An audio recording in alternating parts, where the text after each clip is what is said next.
was sitting there autographing books, a demented black woman came up. The only question I heard from her was, "Are you Martin Luther King?" And I was looking down writing, and I said, "Yes." The next minute, I felt something beating on my chest. Before I knew it, I had been stabbed by this demented woman. I was rushed to Harlem Hospital. It was a dark Saturday afternoon. That blade had gone through, and the x-rays revealed that the tip of the blade was on the edge of my aorta, the main artery. And once that's punctured, you're drowned in your own blood. That's the end of you. It came out in the New York Times the next morning that if I had merely sneezed, I would have died.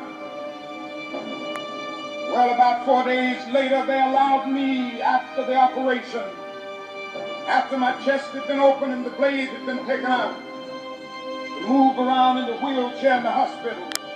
They allowed me to read some of the mail that came in, and from all over the states and the world, kind letters came in.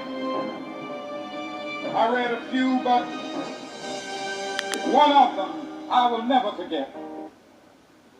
I had received one from the president and the vice president. I've forgotten what those telegrams said. I received a visit and a letter from the governor of New York, but I've forgotten what that letter said. But there was another letter. It came from a little girl, a young girl, who was a student at the White Plains High School. And I looked at that letter, and I'll never forget it. It said simply, "Dear Dr. King, I am a 9th grade student at the White Plains High School." She said, "While it should not matter, I would like to mention that I'm a white girl. I read in the paper of your misfortune and of your suffering. And I read that if you had sneezed, you would have died. I'm simply writing you to say that I'm so happy that you didn't sneeze. I want to say tonight that I too am happy that I didn't sneeze, because if I had sneezed, I wouldn't have been around here in 1960. When students all over the South started sitting in at lunch hours.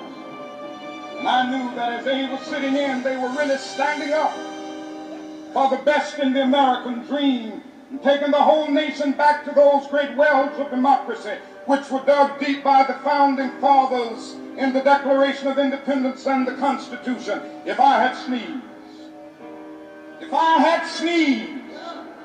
I wouldn't have been around here in 1962. And Negroes in Albany, Georgia, decided to straighten their backs up.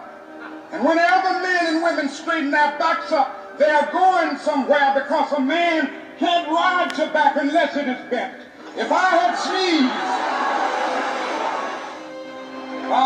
sneezed, I wouldn't have been here in 1963.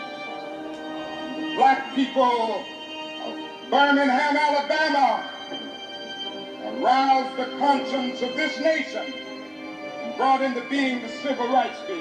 If I had sneezed, I wouldn't have had a chance later that year in August to try to tell America about a dream that I had had. If I had sneezed, I'm happy tonight. I'm not worried about anything. I'm not fearing any man. Mine eyes have seen the glory of the coming of the Lord.